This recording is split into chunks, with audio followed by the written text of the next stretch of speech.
Ok. Merci, que notre Seigneur soit béni, soit glorifié. Il est Dieu, le Tout-Puissant.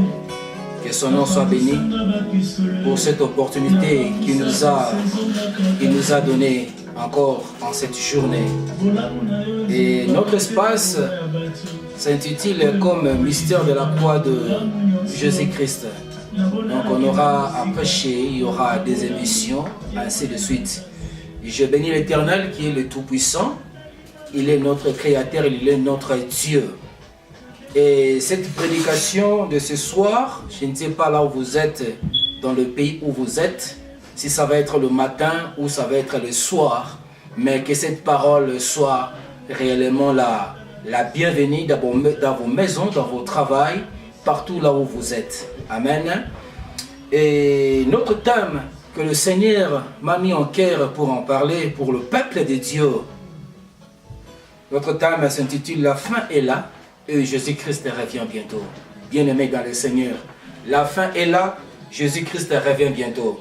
Lorsque nous lisons la parole du Seigneur au Genèse 6, de verset 1 à au verset jusqu'au 22, on nous parle de qui? De l'histoire de Noé.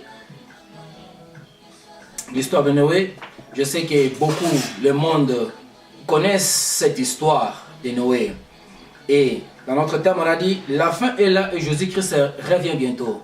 Bien-aimé, cette parole te concerne, mais concerne aussi. Et quand on dit que la fin est là, Jésus-Christ revient bientôt, et cela est devenu comme un tabou.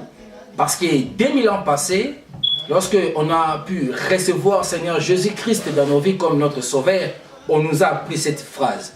Que la fin est là, il y aura l'enlèvement, Jésus-Christ viendra. Mais comme il ne vient pas, et cela est devenu comme un slogan, comme un tabou.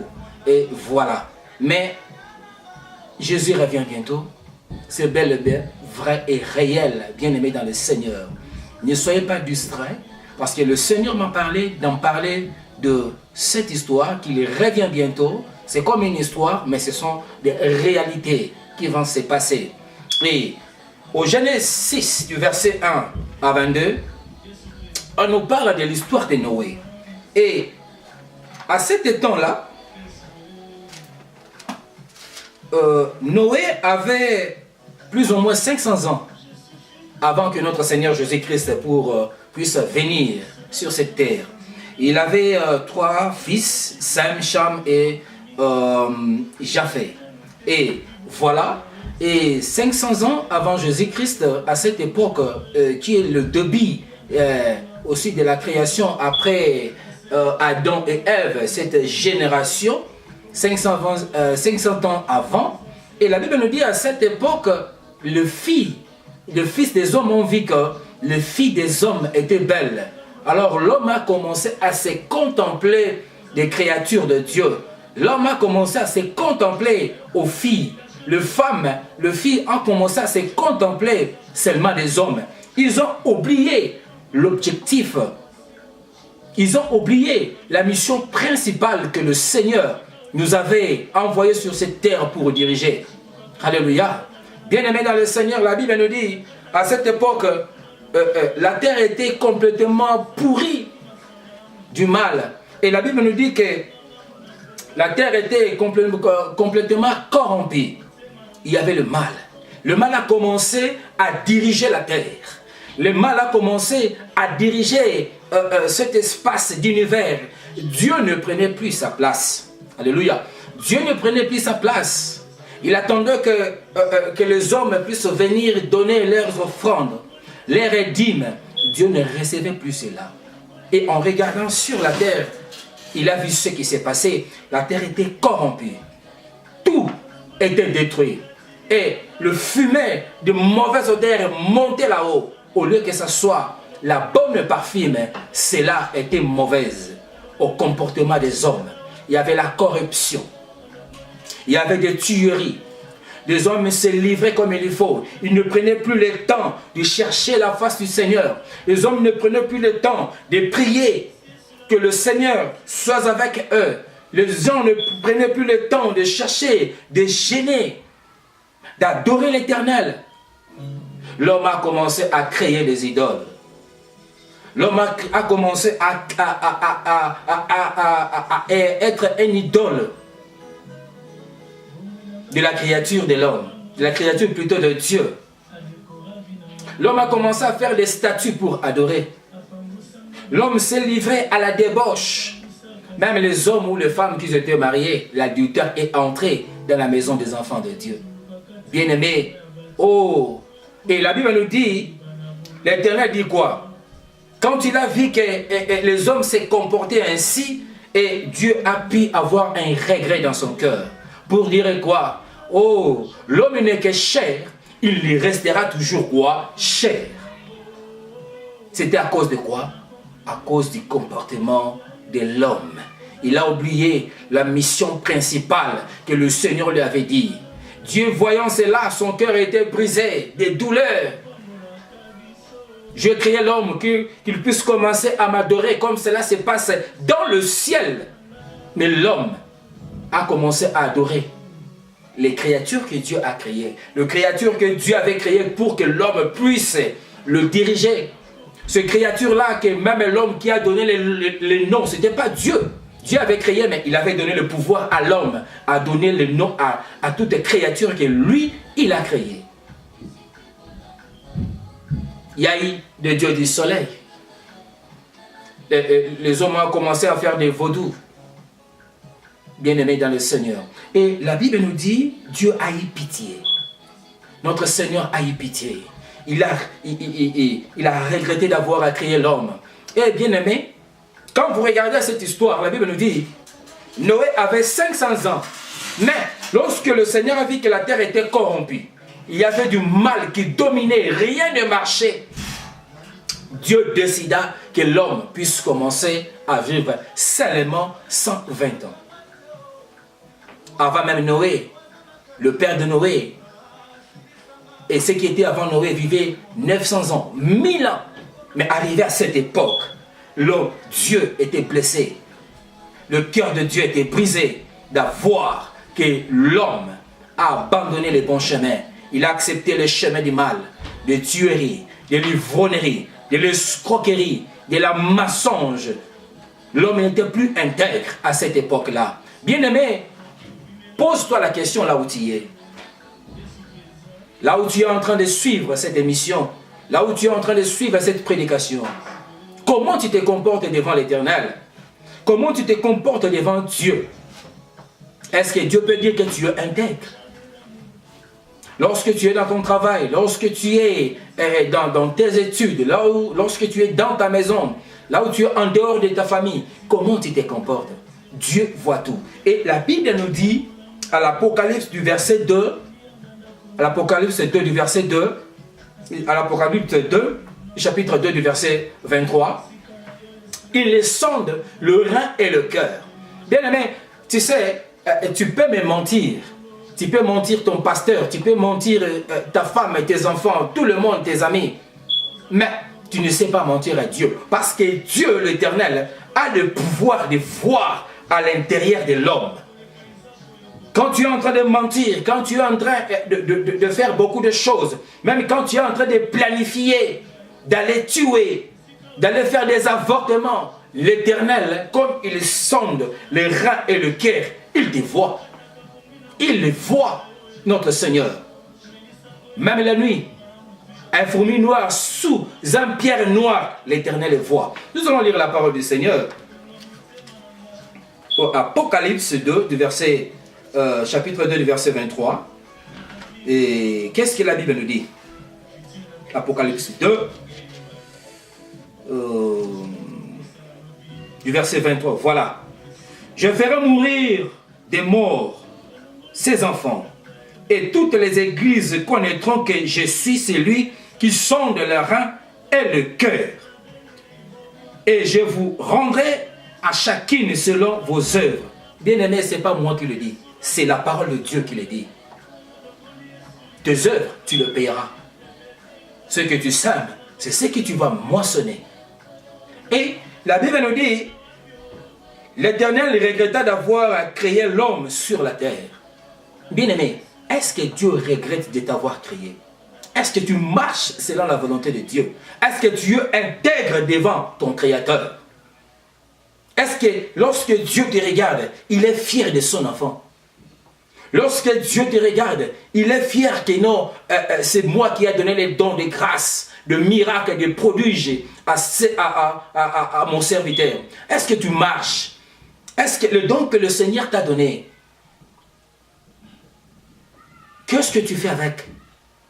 Est-ce que tu es en train de construire l'œuvre de Dieu ou bien tu es en train de détruire les dons que Dieu t'a donnés? Bien-aimé, Dieu a eu pitié. Les hommes étaient distraits, en train de se marier, de se remarier, en train de voler, en train de tuer, en train de s'ivronner. Ils ont oublié la mission principale que le Seigneur lui avait donnée. Et les hommes à cette époque ont vu que les femmes mises au monde, les filles, oh bien-aimé, c'est pas mauvais d'épouser, de chercher une femme. Mais la Bible nous dit, l'Éternel ne partage pas sa gloire avec une autre personne. Lorsque tu es en train de commencer d'adorer plus ta femme, de contempler plus ta femme, plus tes enfants, plus de biens, plus de matériel, tu ne prends pas le temps pour chercher la face du Seigneur. Dieu est contre là. Donc, ça veut dire quoi? Tout ce qui a été la bénédiction, qui a été bien que le Seigneur te l'avait donné, est devenu comme une idole. Ta femme est devenue comme une idole. Tes enfants, tes biens, ton travail. Tu ne prends plus le temps de chercher la face du Seigneur, le temps de prier, juste il y a 2 secondes. Tu as oublié que c'est l'Éternel qui t'a donné ce travail. C'est Dieu qui t'a donné cette femme, ce mariage. C'est le Seigneur qui t'avait donné l'intelligence d'étudier, d'avoir ses diplômes, de décrocher de ses diplômes. Tu as tout oublié. Tu as embrassé, tu as aimé les choses du monde, plus que même ton Créateur. Mais la Bible nous dit, cherchez d'abord le royaume des cieux et tout vous sera donné après comme quoi? Comme un bénéfice. Bien aimé, rappelez-vous, au moment où le roi Salomon demandait à Dieu. Salomon, il était sage. Salomon était sage. Cette parole a accompagné Salomon. De chercher d'abord le royaume des cieux et les autres choses lui seront données comme un bénéfice. Salomon dirigeait Israël à cette époque. Comment il pouvait diriger ce peuple qui ne croyait pas en lui, qui ne croyait pas que Dieu était avec lui? Alors, pour convaincre ces gens, pour qu'ils puissent diriger Israël, la terre de Dieu, peuple de Dieu, il avait demandé quoi? La sagesse. Mais la Bible nous dit, le Seigneur a dit que comme tu as demandé quelle est la sagesse, moi je t'ajoute ça, ça, ça. Et la Bible elle dit que l'Éternel dit à Salomon, de le début du monde et jusqu'à la fin du monde, personne n'aura de moyens, personne ne serait plus riche que toi. Bien aimé, même à cette siècle que nous sommes, personne n'est riche plus que Salomon. Alléluia. Bien-aimé, répands-toi, reviens dans les bons chemins. Le Seigneur te dit, la fin est là. Les hommes ne marchaient pas bien, ils étaient distraits de ce monde, de ces choses de ce monde. Au lieu de chercher la face du Seigneur, on est à venir les adorateurs de movies, de films, les adorateurs du travail, les adorateurs de nos pasteurs, les adorateurs, que dirais-je, il y a plusieurs choses. On a oublié d'adorer notre Seigneur. Dieu, en voyant que le mal dominait la terre, le mal dominait tout, Dieu a eu pitié. Il a retranché tout le jour de vie qu'il avait donné à l'homme. Il décida que l'homme vivra que 120 ans à cette époque. Pourquoi Dieu décida cela? À cause du mal, à cause de la maçonnerie, à cause de tueries, à cause de escroquerie, à cause des adultères, à cause de l'inceste. Bien-aimé, Dieu en étant miséricorde à cette époque, il trouva quelqu'un. Cet homme s'appelle Noé, comme je l'ai dit au début de cette prédication. Et l'Éternel dit quoi? Il regarda sur la terre, il trouva un homme. Cet homme était intègre. Cet homme s'appelait Noé. La Bible nous dit, Noé était un homme intègre, un homme juste et un homme qui marchait selon la volonté de qui? De l'Éternel. Et c'est au Genèse 6, chapitre 6, verset 18, lorsque nous lisons la parole du Seigneur, qu'est-ce que la Bible nous dit? Genèse 6, de verset 18. Genèse 6, verset 18. Où est le verset? Voilà. Noé trouva grâce aux yeux de l'Éternel parce qu'il était un homme intègre. La Bible nous dit quoi? Mais j'établis mon alliance avec toi.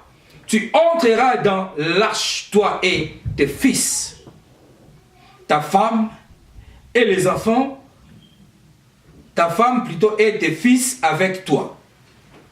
Amen, gloire au Seigneur. Noé trouva grâce aux yeux de l'Éternel. Parce que Noé était un homme intègre. Il marchait selon la volonté de Dieu. Il prenait le temps de chercher la face de l'Éternel. Noé priait. Noé gênait. Il savait que mon Dieu, mon Créateur, veut que je marche ainsi. Je ne sais pas voler. Je ne sais pas chercher une femme à d'autrui. Je ne peux pas aller me prostituer. Je ne sais pas aller m'ivronner. Je ne sais pas aller escroquer. Je ne sais pas aller tuer. Je ne peux pas entrer dans l'inceste, moi et mes enfants, ou le fille, ou le femme de mes enfants. Bien-aimé, est-ce qu'aujourd'hui, comme tu es en train de suivre cette parole, comme tu es en train de me regarder là où tu es, est-ce que toi-même dans ta conscience, tu peux dire que tu es intègre devant ton Dieu? Est-ce que tu peux dire que non, au moment où je suis là, si Dieu regardait sur la terre, je serais avis favorable devant l'Éternel? Je ne pense pas. Répands-toi là où tu es tombé. Viens encore à l'Éternel. Marche selon le principe de l'Éternel. Sur Christ, revenez maintenant, bien-aimé, que tu sois enlevé, que tu sois racheté. Noé trouva grâce parce que c'était un homme intègre. Il était un homme juste. Il était un homme qui marchait selon la volonté de Dieu.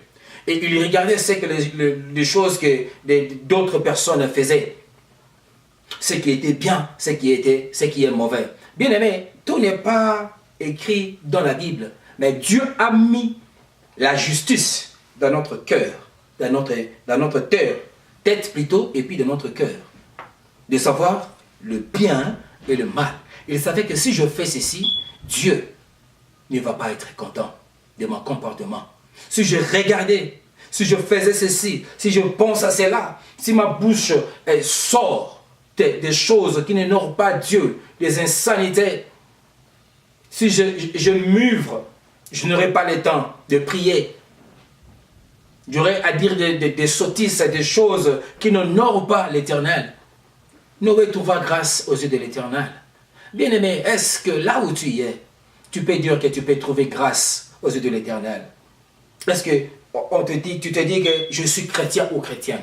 Est-ce que ton comportement est digne d'un enfant de Dieu? Est-ce que tu marches selon le principe de Dieu? Est-ce que tu marches selon la volonté de Dieu? Noé marchait selon la volonté de Dieu. Lorsque le Seigneur a vu que la terre était corrompue, tout était mal, toutes les choses ne marchaient pas, Dieu décida d'exterminer la terre et la créature qu'il a créée. Dieu ordonna à Noé de bâtir l'arche. Dieu ordonna à Noé de bâtir l'arche. Et Dieu dit quoi à Noé? La fin de tous les hommes est décidée devant moi, car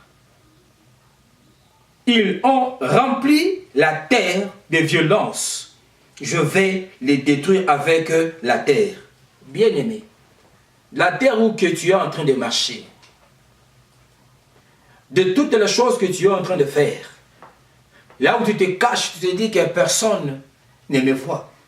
Mais nous avons lu la parole du Seigneur, Dieu a dit quoi? Ils sont de leur rein et le cœur. Ils voient partout. Toi, tu te dis qu'on ne m'a pas vu. Mon pasteur ne m'a pas vu. Ma femme ne me l'a pas vu. Mon mari ne m'a pas vu. Mes parents ne m'ont pas vu. Mais l'Éternel te voit ce que tu es en train de faire.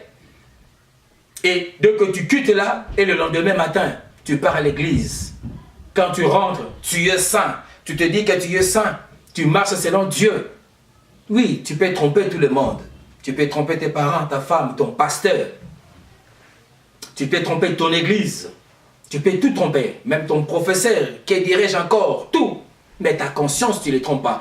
Comme tu ne sais pas tromper ta conscience, cela veut dire quoi? La conscience, c'est Dieu. Donc tu ne peux pas tromper Dieu. Dieu te voit. Répands-toi. Bien-aimé, la fin est là. Cette histoire, elle est devenue comme un tabou, que Jésus revient bientôt. La fin de toutes choses est là. Mais c'est la réalité. Aujourd'hui, dans ce temps de la fin, lorsque on regarde dans les réseaux sociaux, quand vous faites des recherches, même les scientifiques le disent, la Terre elle est en train de passer dans des périodes, dans des chocs à laquelle elle n'a jamais passé. Il se passe des phénomènes bizarres, des changements de climat. Il se passe des choses bizarres, même dans l'espace, même dans le ciel. Des choses qui étaient impossibles, toutes ces choses deviennent réelles. Des choses qui ne pouvaient pas se voir, ces choses sont devenues visibles. Bien-aimés, rachetons les temps, car les jours sont mauvais. Noé était un homme intègre. Dieu a voulu exterminer la terre, mais il a regardé sur la terre. Il a vu un homme qui était intègre. Dieu donna l'ordre à Noé. Dieu décida que la fin de toutes choses est là. Et la Bible nous dit quoi? Il a plu sur la terre pendant 40 jours et 40 nuits. Qui pourrait résister à cela? Même ici aujourd'hui, la nouvelle technologie, même ici aujourd'hui, on peut construire des bateaux plus grands que l'arche de Noé. Mais vous l'en savez bien, l'histoire de Titanic. Un géant, une gigantesque construction. Géant. Mais elle a été coulée. 40 jours, 40 nuits, et la Bible nous dit, il a plu.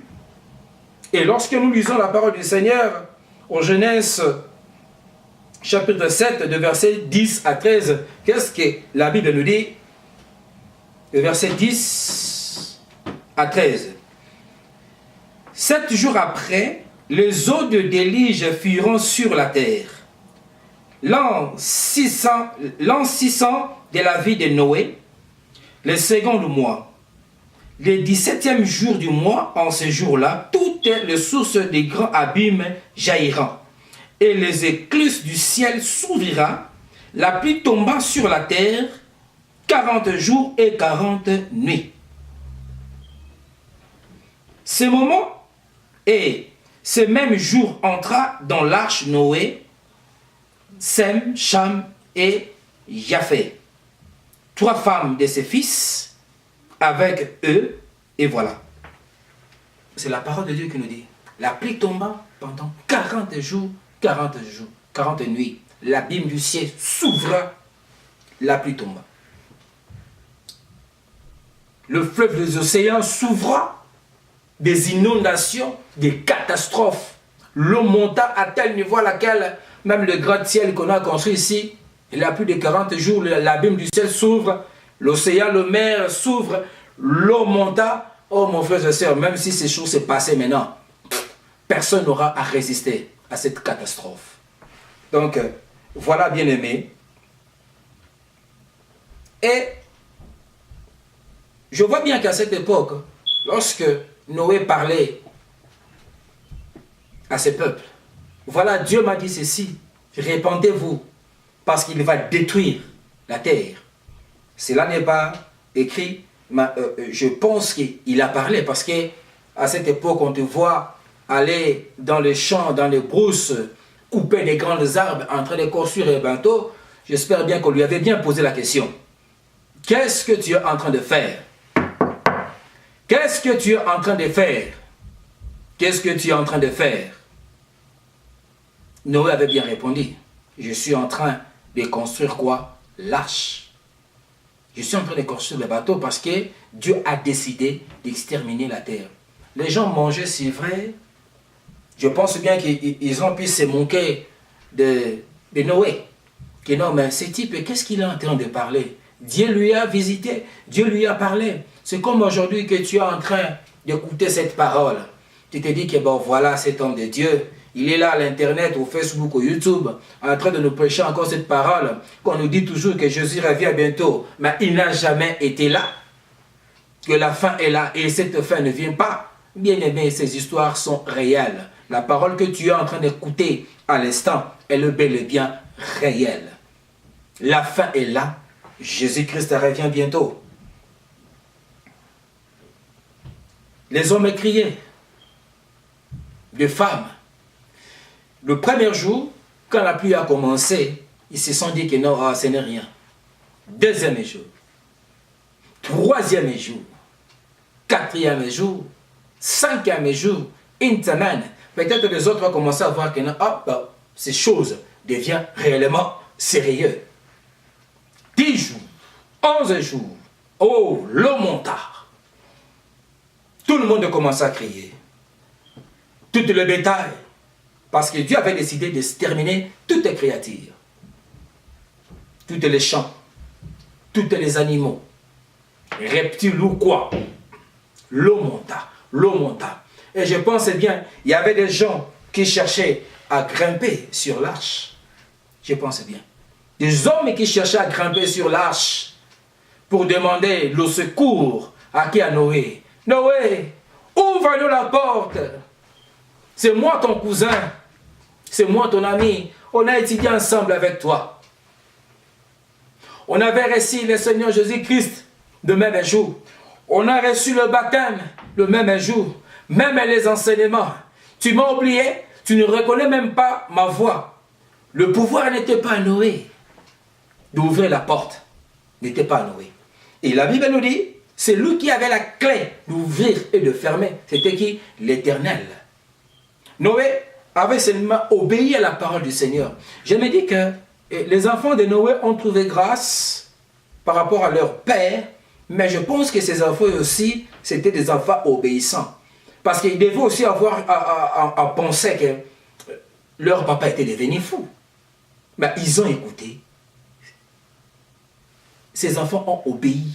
Ils ont accompagné leur papa à bâtir cet bateau. Si je me disais qu'à cette époque, les enfants de Noé n'avaient pas obéi à cette parole, je pense bien que bien aimé, peut-être Dieu aura décidé que ces enfants, l'une ou l'autre, ne puissent pas entrer dans l'arche. Il aurait bien décidé cela. Mais, à la fin, Dieu donna l'ordre. Après avoir construit les bateaux, Dieu ordonna à Noé d'entrer. Dieu lui-même envoie les animaux, 2 par 2, de venir, d'entrer dans l'arche. Et la Bible nous dit, à la fin, le Seigneur ferme. Il ferme la porte de l'arche. Lorsque la pluie surabondante sur la terre, des hommes criaient, Noé, sauve-moi! Noé, Noé! Il ne pouvait pas ouvrir cette porte. Bien-aimé, le temps est là que tu es en train d'écouter cette parole. Alléluia. Le temps est là, bien-aimé, que tu es en train d'écouter cette parole. Répands-toi. Réveille-toi au chemin. Réveille-toi à la parole du Seigneur. Marche selon le principe de Dieu. Parce qu'en ce jour-là, tu crieras. Si ton pasteur est enlevé, il est parti, tu peux beau crier. Mais il ne pourra rien faire. Il ne pourra rien faire. La Bible nous dit, c'est lui seul qui avait le pouvoir de fermer et d'ouvrir. Lorsque nous lisons la parole du Seigneur au Genèse, chapitre 7, du verset 16, qu'est-ce que la Bible nous dit? Genèse 7, verset 16. Je lis au nom de notre Seigneur Jésus-Christ. 15, 16. Il entra mâle et femelle de toute chair, comme Dieu l'avait ordonné à Noé.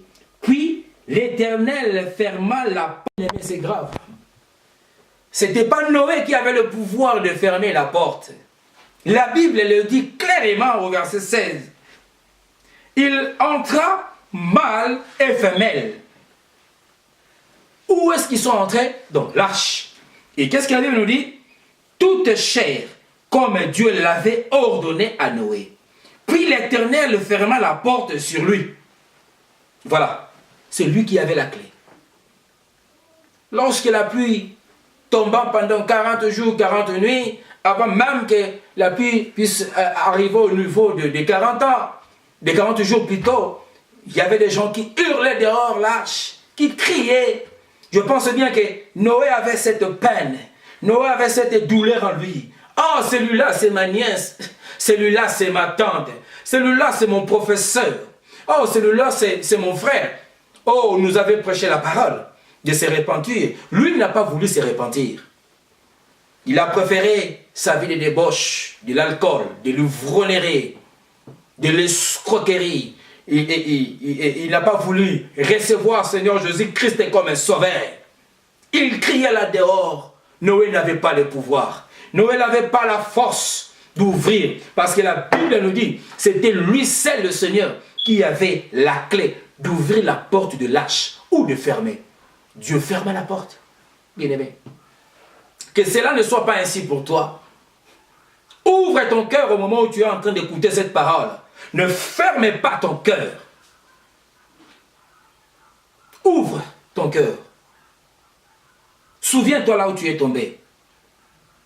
Demande pardon à Dieu. Le temps de la grâce est là. Le temps est encore là. Rien n'est encore perdu. Marche selon la volonté de Dieu. Marche selon l'Éternel. Le temps est là, que tu puisses te repentir. Des hommes criaient, Noé c'est moi. Noé c'est moi ton oncle. Noé c'est moi ton meilleur ami.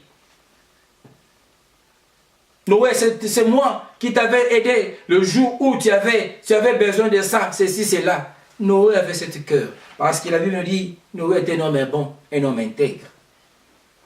Mais comme il n'avait pas le pouvoir d'ouvrir la porte, la clé était dans les mains du Créateur, il ne pouvait rien faire. Voilà. Bien-aimés, nous avançons lentement, sûrement à la fin de notre prédication. Pose-toi la question, mon frère, si l'Éternel revenait maintenant, est-ce que tu seras enlevé?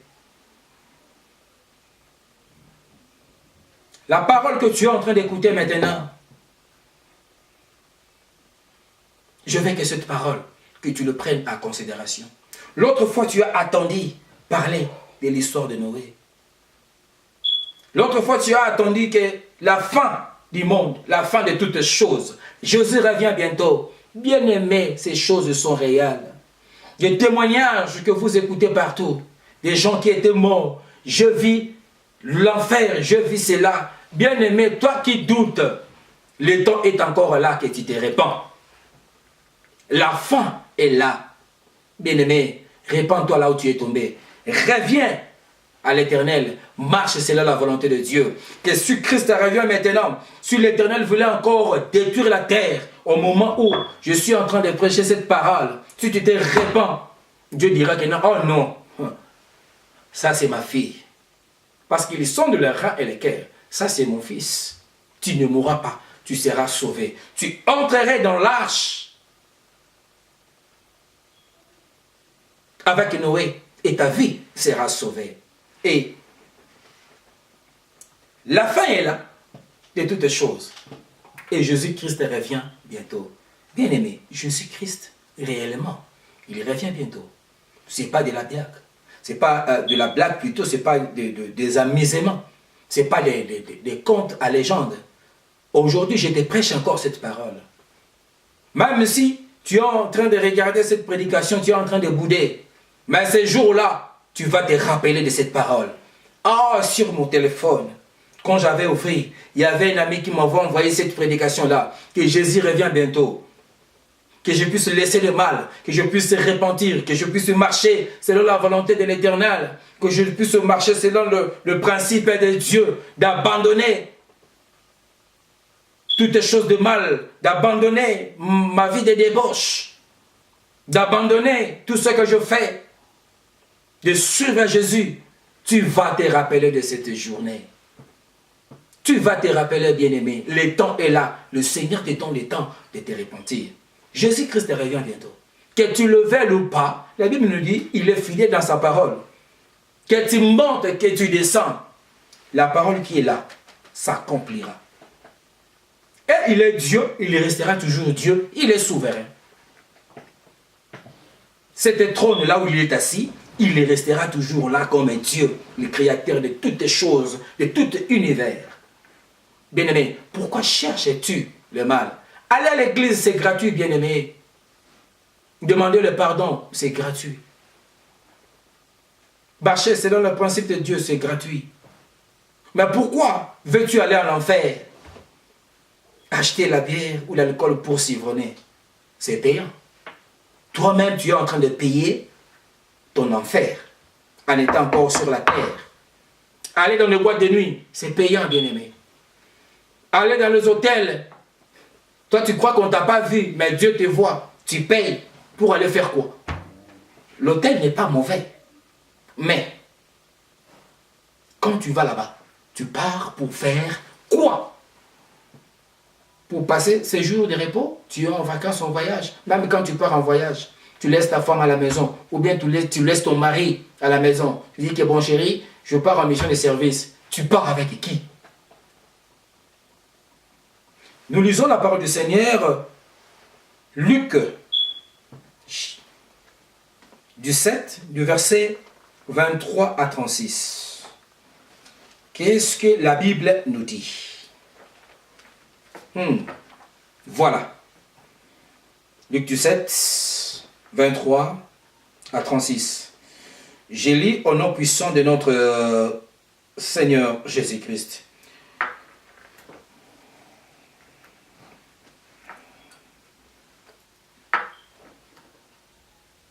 Luc du 7, 23 à 36.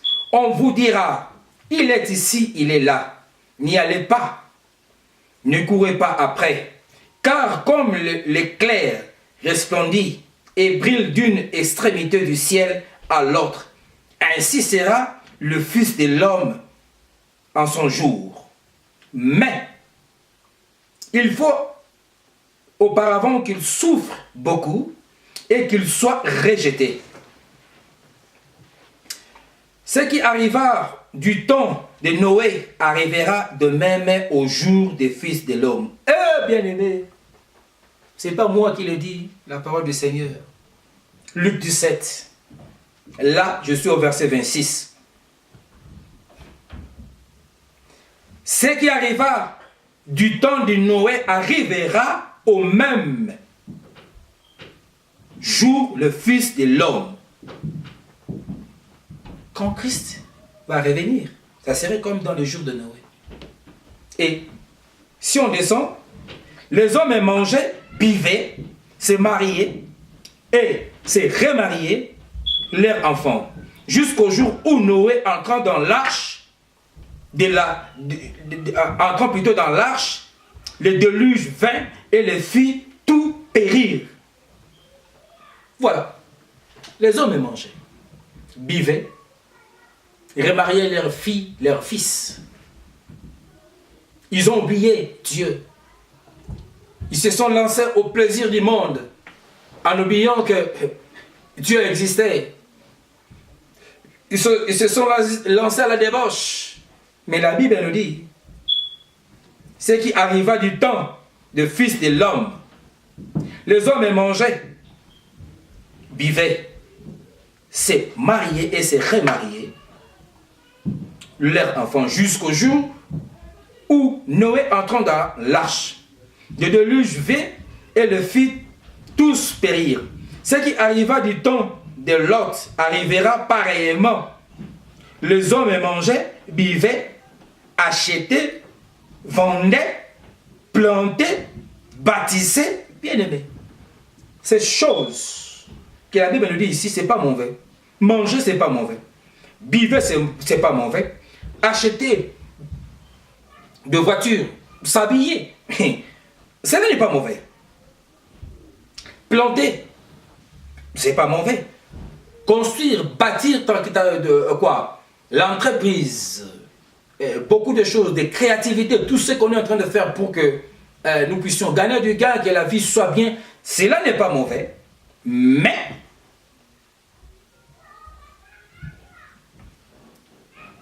le jour où Lot sortit de Sodome, il n'eut plus de faits et de périr. La Bible le dit. Cela sera comme le Fils, quand le Fils de l'homme va revenir, cela sera aussi comme l'histoire de qui et de Lot. Les gens mangeaient, baptisaient, achetaient, mangeaient, buvaient, cela n'est pas mauvais. Mais est-ce que ces gens marchaient selon la volonté de Dieu? La Bible, lorsque il signifie ces choses, cela ne veut pas dire que le chrétien ne puisse pas manger ou boire, non. Qu'il ne puisse pas bâtir, non. Qu'il ne puisse pas aller à l'école étudier, non. Mais, même ici, vous mangez, vous buvez, vous mariez, mais n'oubliez pas que Dieu est là. Prenez le temps de chercher la face de Dieu. Prenez le temps de prier. Prenez le temps de lire la parole de Dieu. Prenez le temps aussi d'aller évangéliser. Depuis qu'on t'a dit que tu es évangéliste, autant consacré que tu es pasteur. Qu'as-tu fait de tous les dons que le Seigneur t'a donné, bien-aimé? Tu es là assis, en ces pays des Blancs, toujours, qu'est-ce qu'on dit toujours? On nous dit toujours, c'est busy, on est trop occupé, et voilà. Mais en ces jours-là, la pluie du fait tombera, tu mourras. C'est ce que dit la parole du Seigneur. Il sera de même le jour où le Fils de l'homme paraîtra, en ces jours-là, que celui qui sera sur le toit et qui aura ses effets dans la maison ne descendra pas pour le prendre, et que celui qui sera dans le champ ne retourne pas pour plus en arrière. Souvenez-vous de la femme de Lot. Celui qui cherchera à sauver sa vie la perdra. Et celui qui la perdra la retrouvera. Je vous l'ai dit, en cette nuit-là, deux personnes qui seront dans une même lit, l'une sera prise et l'autre laissée. Bien aimé, deux personnes dans le même lit, l'une sera prise et l'autre laissée. Papa ou maman qui m'écoute maintenant, ou mon frère ou tonton ou tantine, si tu ne marches pas avec Dieu, si Dieu ne te reconnaît pas dans le lit avec ton mari, si ton mari marche selon le principe de l'Éternel, il sera enlevé, tu resteras dans le lit seul. Si ta femme respectait Dieu, marchait avec Dieu, elle était intègre devant l'Éternel, elle sera enlevée, toi tu resteras. Si c'était ton frère ou ton enfant qui était digne avec l'Éternel, ton enfant partira, il va disparaître dans tes mains comme ça, toi tu resteras le même refuge comme ça, ton enfant n'est pas là. Deux seront dormis dans une même lit, l'une sera prise, l'autre laissée. Continuons la parole du Seigneur.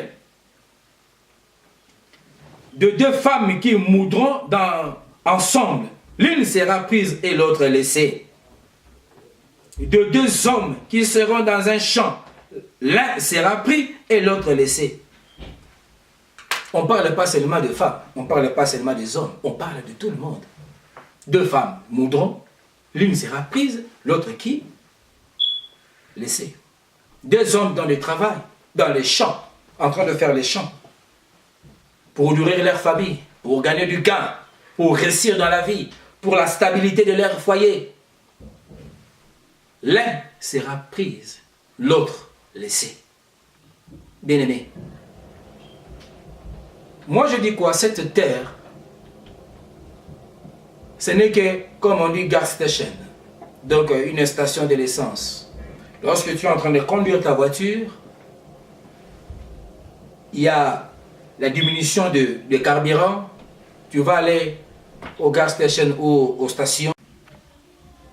S'il te plaît. Voilà. Qu'est-ce que le verset dit? Voici, je viens bientôt, heureux celui qui garde les pas